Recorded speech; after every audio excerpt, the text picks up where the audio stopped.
I am going to show you how to make a lot of money in New World off of both rare and common items. These strategies are not only going to allow you to make money quickly, which we all want, but it's also going to help you make money consistently. We're going to go over a few expensive items, but the best way to get rich in New World is to understand the systems that you're playing with. As you probably know, most of the money that you're going to make is going to come through the trade center. Most people are looking for an item or two that they can sell and make a lot of money in bulk really quickly, and that's nice, but I'm going to show you a better way to make money. The issue with items that sell for a lot is that they usually sell for a lot because they're really rare and hard to come by. This means that it's likely that you're not going to find a lot of them. Either way, I'm going to help you pinpoint a few of these items that are going to sell for a really high value. As you're questing, what you need to do is just be aware of items that you're struggling to find. If it's part of a quest, that means other people are looking for it, and if you're struggling to find it, they likely are too. If you find one of these items, take note, because in the long run, you're probably going to find more of these items than you actually need to complete the quest. But there's always going to be people questing and looking for these items, so they're still going to sell well. A pretty well-known example of this is the Dragon Glory flower. This item is a rare drop that you get by harvesting the Dragon Glory plant. It's needed for a high-level main storyline quest, so it's probably going to sell for a lot of gold if you find one.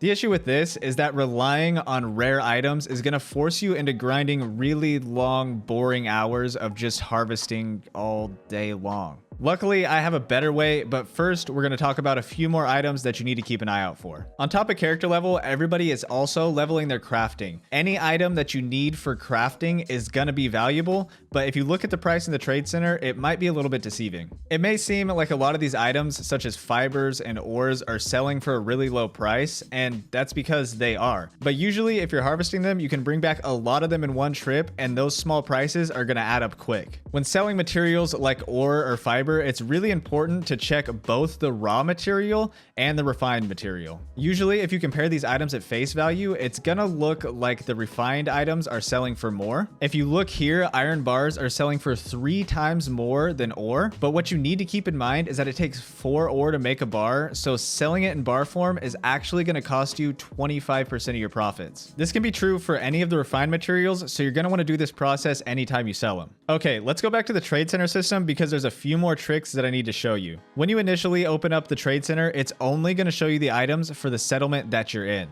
This is because the trade centers aren't connected. The thing about this is that oftentimes the item that you're trying to sell is going to sell for more at a different settlement. You can see the prices of the other settlements by clicking this box in the top right and then clicking all the settlements that you want to see. Sort by the lowest price to see what the item's selling for in each settlement. The one that's selling for the most is usually the settlement that you want to sell your items at. By traveling to other settlements, you can oftentimes sell your items for crazy profit. But there's something even more lucrative. If you made it this far in the video, I'd really appreciate it if you can like and subscribe. It really helps the channel grow. Using the same exact system that we just talked about, you can actually find the settlement that's selling an item for the cheapest. Why this is important is because you can actually go to that settlement and buy as much of that material as you can carry.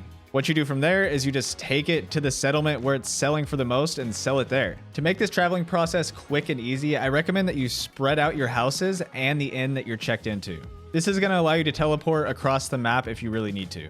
If you haven't bought your first house yet or just don't completely understand the housing system, I made another video that covers it. It explains both the costs and the benefits of owning a house, so if you're interested, I recommend checking that video out. Most of what we talked about so far is just selling materials, but there's a way that you can actually use the materials and still make a profit. Most people's goals with their crafting is to make strong items for themselves or to sell in the trade center. The issue with this tactic is that it usually takes a lot of expensive resources. That doesn't mean that you shouldn't do it, but if you want to do this, you want to make sure that you keep in mind what makes the specific item useful for the player that you're selling it to.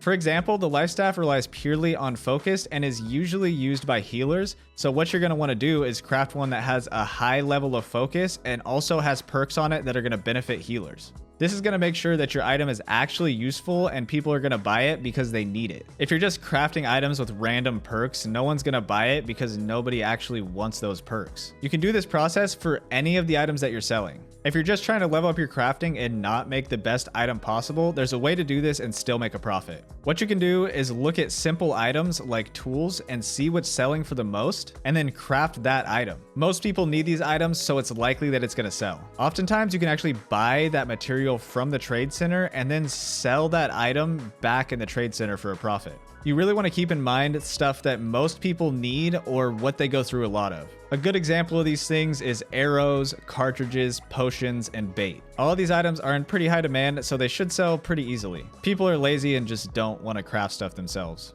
Out of items like this, I've noticed that bait tends to be especially lucrative, so keep an eye out for bait. If you have extra faction points that you need to spend, you can actually buy the items out of your faction store and resell them for a profit. A good choice that you can pick up is a rune of holding. These tend to sell for a decent amount. You can also use these runes to craft bags, which are in a pretty high demand and they don't require a high skill level to craft them.